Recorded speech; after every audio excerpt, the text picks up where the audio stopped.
Today I want to talk a little bit about something I've researched until my head explodes: sales commission, sales process, and how ours differs from the traditional roofing sales process. I'm going to tell you a little bit about each process that is typically used with your standard roofing companies, and then I want to talk about ours and how we're a little bit different.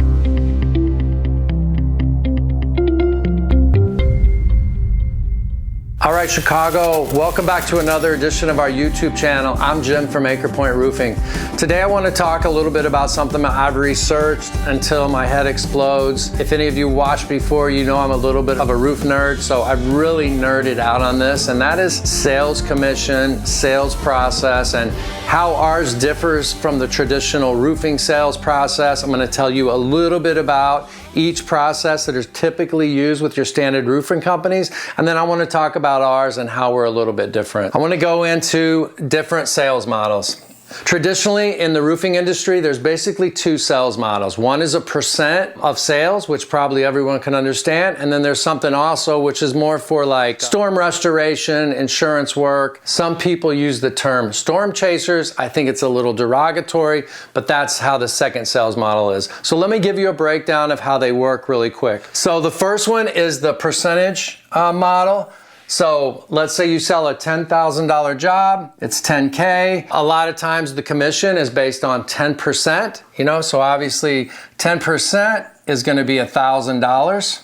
You obviously need to make sure that the salesperson is selling that so it's a profitable job. If it's a $13,000 job and he's like, I want my commission, we're going to lower it down to 10%. There has to be thresholds where the company makes a little money and they do, but generally you're going to shoot for like a 30% margin is what a lot of roofing companies shoot for to have left over. So anyway, $1,000 if you sell a $10,000 job. Just a basic example of the first one. I think that's pretty straightforward. Some guys use 7, 8, 9%, depending on if you get a truck, but a lot of the sales models are still where that salesperson is a 1099 or a subcontractor. They'll supply their own truck, their own gas, ladders, etc. We don't have that model, but let's jump into the second model, which is something called the 10-50-50. It can be a little different. Some use the 10-50-40, 10-60-40, 10-30-70, but the concept is the same. This one's based more on profit of the job. So let's use the same $10,000 example. We've got 10K. The owner or the company is going to take 10% off the top for overhead, trucks, office staff, software, etc. So we're going to subtract 1K from that. That leaves us 9K left over. We go out, we execute the job. I'm going to talk a little bit about like the 30% that everyone kind of wants left over at the jobs. Let's say you've got 9K left. Let's say you spend $3,500 on materials. And then let's say your labor, your field labor, whoever it is, you spend $3,500 on labor. So my math skills aren't great, but that's $7,000. You've got $9,000 after we subtract our overhead. So it leaves you with $2,000. So this 2K here, $2,000 is going to be split on this 50-50 model. So the company is going to take 50%, the salesperson is going to take 50%, and as you can see, it still ends up approximately a 1K profit. So this one is based more on the profitability of the job. This one is based more on a percentage. The math gets really complicated. I've literally spent hours creating spreadsheets and how can we do this and how can we make this one better, and this one just is so much math. But it does work for a lot of contractors. I'm not necessarily saying each one is better. Both have their pluses and negatives. We don't use either one of these. One thing that a lot of contractors do with these models is you want to think about the incentive. Where's the incentive for that salesperson? So typically the salesperson maybe will get a small salary, but typically it's zero. Especially the storm chaser model, they are more focused on no salary. You eat what you kill, basically. So where with these two models, as you're watching, where do you think the incentive is for the salesperson? The incentive for the salesperson is to sell something higher. The salesperson doesn't want to sell a $500 repair, a $2,000 repair. You're going to say, okay, go out, spend the same time as you would as a roof replacement. You've got, $2,000 that you're going to sell for this repair. So now your commission is $200. And the salesman's like, I have a family to feed. I have truck payments and car payments and a mortgage. So their incentive is to sell the highest priced job or the most profitable or a combination thereof. And I've interviewed guys, we tried this model a little bit, and after 6 months, I just found it wasn't working. And the reason that it doesn't work for us is because we love doing repairs. We don't want to incentivize the salesperson to just sell a repair when it's not necessary. All the time, I'm getting out of the inspections a little bit, but you go out and the homeowner's like, well, the last 3 contractors all said I needed a new roof. And I get that. Sometimes you do need a new roof, but I get up there, I'm like, wow, the roof seems to have, 4, 5, 6 more years left in it. Here's a few patches we could do. I know I can at least buy 3 or 4 years. So let's talk about that. Again, if you're a salesperson strictly on commission, you're thinking, no, I don't like that. I want to sell Miss Jones a new roof because I need to feed my family as well. Let me talk a little bit more about how the salespeople operate inside your home. There's something called a one-call close, which is big in the industry. So one call, they want to come out, they want to inspect, then they want to clean up after the inspection and sit down at the table with you and have a contract. And that's called a one-call close. And maybe some of you have dealt with it. I know I've heard about it. And they want both stakeholders to be home. So the man and wife, are they both going to be there? They're vetting the customer before they even come out. To me, it's a turnoff. I understand it's a sales model that's been used a lot, but to me, I don't want someone at my table for an hour trying to sell me something until I can compare everyone's quotes. And then there's something called price anchoring. And there's a few contractors that are so good about this in the Chicago area. A couple of them that are really big. Some of them are on ranking really well on Yelp. Here's what they do. They come out, they look at your roof. All right, they know it's $15,000, $16,000. We all use a similar pricing model when it comes to it. So he comes out, all right, Miss Jones, you definitely need a new roof. Here we go. The price for your new roof is $39,000. And Miss Jones goes, I can't, that's ridiculous. That's crazy. Or maybe she just doesn't know, So you've price anchored with $39,000. However, this week, our company is running a special, and if you sign up today, we can get it done for $22,000. So all of a sudden, Miss Jones is like, well, it was 39. 22 does sound a lot better. The company's decided to give this discount, and now we're down to 22. That sounds great. And Mrs. Jones is like, I'm not ready to pull the trigger. I want to think about this. I've got a couple more guys coming this week.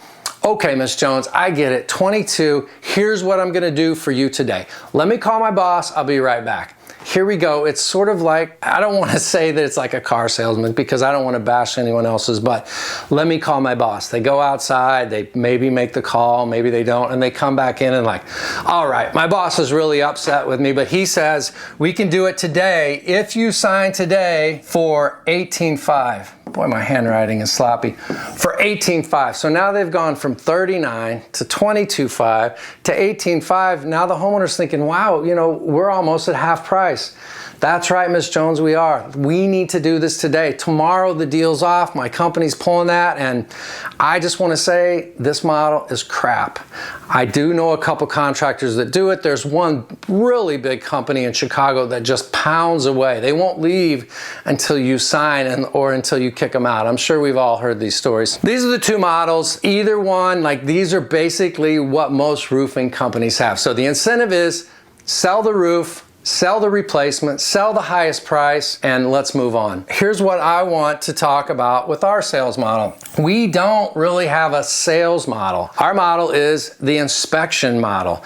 I had one guy, we sort of tried the percentage, but what he was coming back with was similar, like, Well, they need a new roof. There's some loose shingles. I'm like, and so what I've worked on getting, we've got Paul, now we've got Colin and myself. We want to inspect the roof and give you an honest assessment of it. We want to be like a doctor or an investigator, an FBI person out there. We want to tell you what's wrong with the roof. And we're not incentivized by the price or the percentage because these guys are on W-2. They make good money because of their history and their knowing the product and knowing exactly how the roof is installed. So we pay them a W-2, we give them a truck, we give them insurance, we give them all the tools we need, and we want them to come back to us with photos and documentation of what it really needs. Sometimes you do need a new roof, but sometimes you can buy a person 5 years by making just simple repairs. Okay, Paul comes back, Jim, they don't need a new roof. I quoted $1,700 for repairs. We're going to send them a proposal. Other salesmen are like, we don't want a $1,700 repair. We want to do that, and I want to just be completely honest and upfront with what we can do. Sometimes we'll quote both. If it's a little on the cusp, we can say, here's a full roof replacement. Start budgeting. Start thinking about this. You're going to need it in a couple years. In the meantime, here's how we can stop water from coming into your unit or your home, and find some happy medium between that. One thing we do, and we've talked about this, Paul has really embraced it. Colin is new, he's coming. He's really embraced it. We pull up, stop the truck, we let the homeowner know we're here, and then we say to ourselves, how can we help this person? And as long as we keep that attitude, I didn't get this on my own. I heard this from another roofer a few years ago, and that was, that's what he said, and it really hit me, and it makes sense. How can I help this person? Whether we do repairs, replacement, or it's none of the above, it doesn't need anything, how can we help? And that has really become our motto when it comes to inspections. You're not gonna get sold. We're not gonna bring you to the kitchen table and say, hey, sign this, we're gonna bring the price down, we're price anchoring. We give an honest assessment of what you need. We write up a nerdy scope about what it is. We send you all the pictures, all the documentations. You typically always get a video of what we're seeing. So after the roof inspection is done, we're still up there. If you've worked with me before, or if you work with Paul, boom, you get a 1, 2, sometimes 3-minute video about what we actually see in layman's terms. You can see here that the modified has an open seam, or this pitch pocket really needs work. Let's quote these 5 things out. And that gives the homeowner a real sense of transparency, like, wow, I see that pitch pan is open. I see why the modified has an open seam or a tear in it. Transparency is the name of the game, not the fact that I need to make a payment on my Corvette and I don't want to sell repairs. I can understand why a commission-only salesperson doesn't want to sell repairs. It's a really hard model. And I've talked to quite a few repair companies, and everyone struggles with it, quite frankly. It's difficult for us to have that W-2 employee where you're paying payroll taxes, and we give guys health insurance, a truck, auto, gas, everything that you can imagine that comes with it, and then talk to me like in January and February when they're hardly ever able to get out and do inspections. We still do, but this winter in the 25 going into 26, we had 3 weeks where we just sat around and couldn't do anything. Paul's still getting his salary, Colin's still getting his salary, and this helps the guys survive the winter. The turnover rate in the sales for roofing is huge. And that's another thing I want to avoid. I don't want to train a guy for a year and he's like, winter comes, I can't do it, I can't hack it. So our model's different. Does it cost us? Yes, a lot more to do it that way, but is it going to give us the best long-term results? And is it going to give our customers and our potential clients the best long-term results? And I think the answer to that, we can all agree, is yes. So check out the models, talk to your salesperson, or we're just roof consultants. I don't even really want to call my guys salespeople. I like the term roof consultant, or like a roof doctor. We almost should have like white coats where we come out and take the temperature, and that's the kind of inspection we like to do. So a little bit of a whiteboard summary. This is something I'm just passionate about. I wanted to talk about. We do have another video where we're with Paul on the roof, but I'm not sure that the message got across exactly like I wanted. wanted it too. So are we perfect? No. Do we try really damn hard to be perfect? Yes. Have us out for an inspection. Try our investigative inspection model rather than a sales model, and let's see what we can do. So that's it for today, Chicago. I really appreciate you watching. Whether you're a homeowner looking for a roof repair or a contractor looking for the best materials, Anchor Point Roofing is where it's at. Let's get some transparency and some honesty, and I'll see you on the next one.